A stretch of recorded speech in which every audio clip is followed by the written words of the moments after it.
Gambaran umum fikih muamalah. By I. Susanto. Assalamualaikum warahmatullahi wabarakatuh.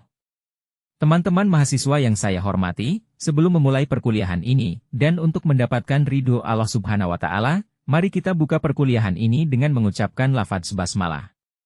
Bismillahirrahmanirrahim.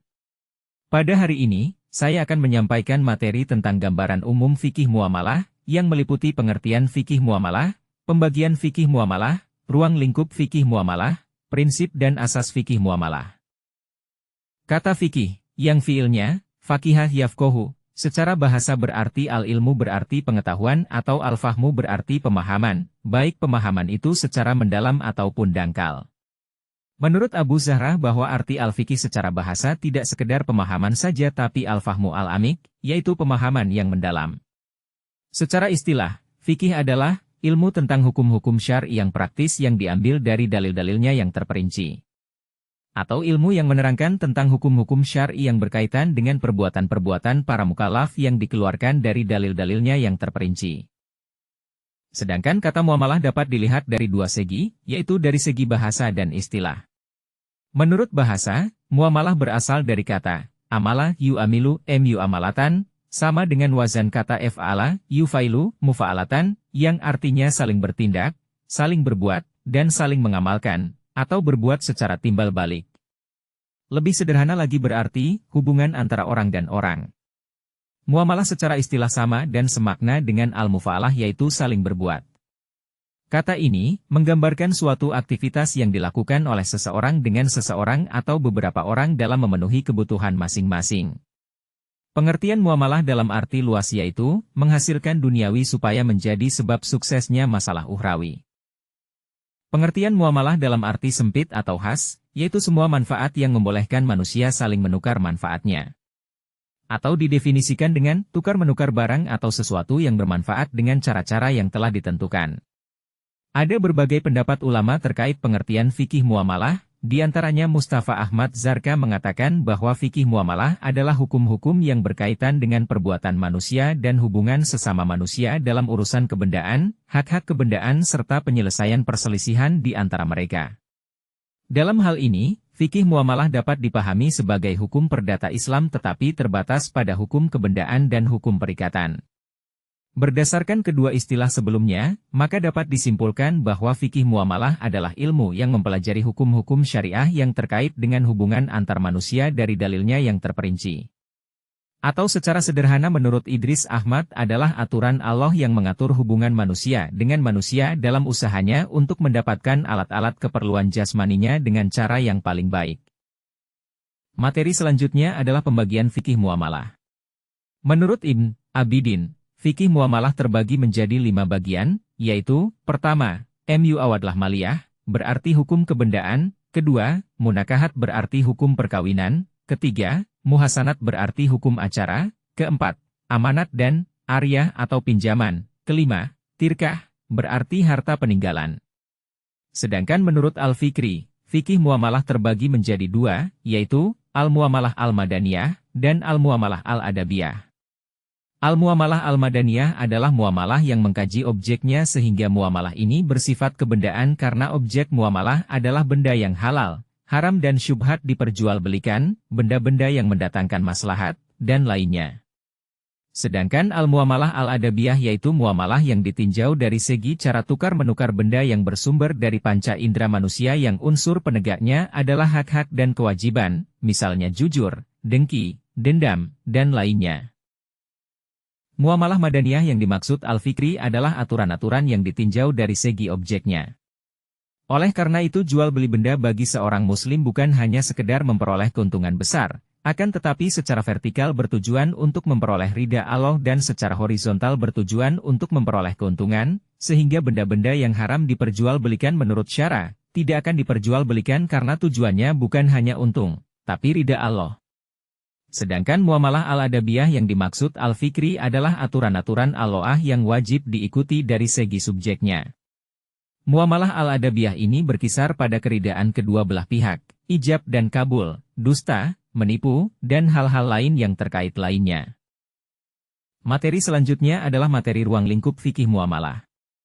Sesuai dengan pembagian fikih muamalah, maka ruang lingkup fikih muamalah terbagi menjadi dua, yaitu adabiyah dan madaniyah. Ruang lingkup muamalah yang bersifat adabiyah, yaitu ijab dan kabul, tidak ada keterpaksaan dari salah satu pihak, hak dan kewajiban, kejujuran pedagang, penipuan, pemalsuan, penimbunan, dan segala sesuatu yang bersumber dari indera manusia yang ada kaitannya dengan peredaran harta dalam hidup bermasyarakat.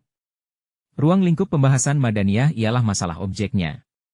Beberapa hal yang termasuk ke dalam ruang lingkup muamalah yang bersifat madaniyah adalah, pertama, jual beli atau al-bai', al-tijarah, merupakan tindakan atau transaksi yang telah disyariatkan dalam arti telah ada hukumnya yang jelas dalam Islam.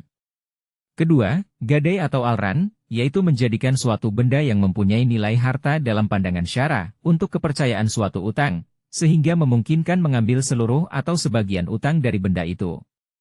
Ketiga, jatuh bangkrut atau taflis, adalah seseorang yang mempunyai hutang, atau seseorang yang usahanya tidak berkembang dan jatuh bangkrut sehingga seluruh kekayaannya habis. Keempat, jaminan dan tanggungan atau kafalan dan daman, yaitu menanggung atau penanggungan terhadap sesuatu, yaitu akad yang mengandung perjanjian dari seseorang di mana padanya ada hak yang wajib dipenuhi terhadap orang lain, dan berserikat bersama orang lain itu dalam hal tanggung jawab terhadap hak tersebut dalam menghadapi penagih atau utang. Sedangkan daman berarti menanggung hutang orang yang berhutang. Kelima, perseroan atau perkongsian atau al-syirkah, yaitu bentuk kerjasama antara dua pihak atau lebih untuk mencapai tujuan bersama dengan berbagi risiko, keuntungan, dan kewajiban. Keenam, pemindahan hutang atau hiwalah berarti pengalihan, pemindahan. Pemindahan hak atau kewajiban yang dilakukan seseorang sebagai pihak pertama kepada pihak kedua untuk menuntut pembayaran hutang dari atau membayar hutang kepada pihak ketiga. Ketujuh, sewa-menyewa atau al-ijarah, yaitu pemberian hak guna pakai atau al-ariyah, barang titipan atau al-wadlit'ah, barang temuan atau al-lukathah, garapan tanah atau al-musara'ah, upah atau ujrat al-amal, gugatan atau al-suf'ah, dan lainnya. Kedelapan, masalah-masalah seperti bunga ban, asuransi, kredit, dan masalah-masalah baru lainnya. Materi selanjutnya adalah prinsip dan asas fikih muamalah. Prinsip fikih muamalah ada 4. Pertama, muamalah adalah urusan duniawi. Dalam hal ini, muamalah berbeda dengan ibadah. Dalam ibadah, semua perbuatan dilarang kecuali yang diperintahkan. Oleh karena itu, semua perbuatan yang dikerjakan harus sesuai dengan tuntunan yang diajarkan oleh Rasulullah.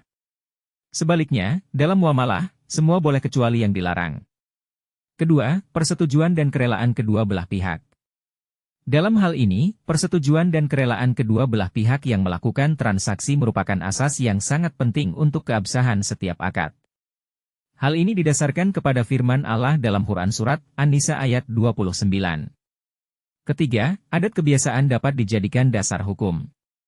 Dalam masalah muamalah, adat kebiasaan bisa dijadikan dasar hukum, dengan syarat adat tersebut diakui dan tidak bertentangan dengan ketentuan-ketentuan umum yang ada dalam syara.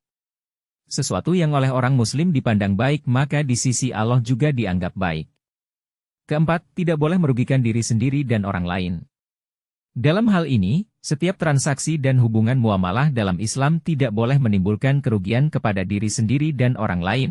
Hal ini didasarkan pada hadis Nabi bahwa Rasulullah bersabda, "Janganlah merugikan diri sendiri dan janganlah merugikan orang lain." Hadis riwayat Ibnu Majah.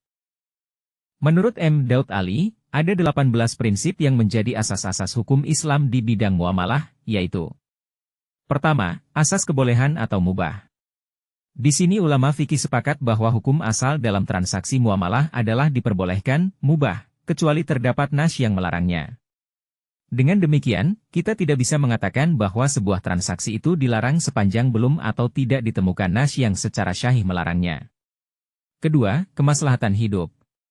Dalam hal ini fikih muamalah senantiasa berusaha mewujudkan kemaslahatan, mereduksi permusuhan dan perselisihan di antara manusia. Allah tidak menurunkan syariah, kecuali dengan tujuan untuk merealisasikan kemaslahatan hidup hambanya, tidak bermaksud memberi beban dan menyempitkan ruang gerak kehidupan manusia. Ketiga, asas kebebasan dan kesukarlaan. Asas ini mengandung makna bahwa setiap hubungan muamalah harus dilakukan secara bebas dan sukarela tanpa ada paksaan dari siapapun. Keempat, asas menolak mudarat dan mengambil manfaat. Asas ini mengandung makna bahwa segala bentuk hubungan muamalah yang mendatangkan kerugian harus dihindari, sedangkan hubungan yang mendatangkan manfaat bagi diri sendiri dan masyarakat harus dikembangkan. Kelima, asas kebajikan atau kebaikan. Asas ini mengandung arti bahwa setiap hubungan muamalah seyogianya mendatangkan kebajikan atau kebaikan kepada kedua belah pihak dan pihak ketiga dalam masyarakat. Keenam, asas kekeluargaan atau asas kebersamaan yang sederajat. Asas ini adalah asas hubungan muamalah yang disandarkan pada sikap saling menghormati, mengasihi, dan tolong-menolong dalam mencapai tujuan bersama. Asas ini menganggap diri masing-masing sebagai anggota keluarga, meskipun pada hakikatnya bukan keluarga. 7. Asas adil dan berimbang. Asas keadilan mengandung makna bahwa hubungan muamalah tidak boleh mengandung unsur-unsur penipuan, penindasan, dan lainnya. 8. Asas mendahulukan kewajiban dari hak.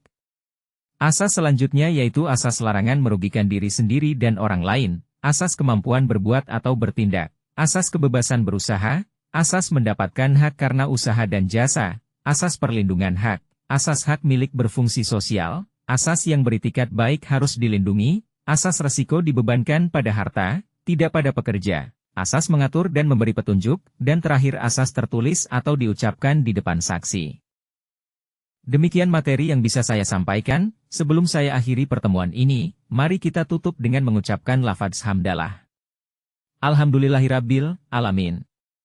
Jika terdapat kesalahan dalam penyampaian materi ini, saya sebagai dosen memohon maaf yang sebesar-besarnya. Kepada Allah, saya memohon ampun. Saya akhiri wassalamualaikum warahmatullahi wabarakatuh.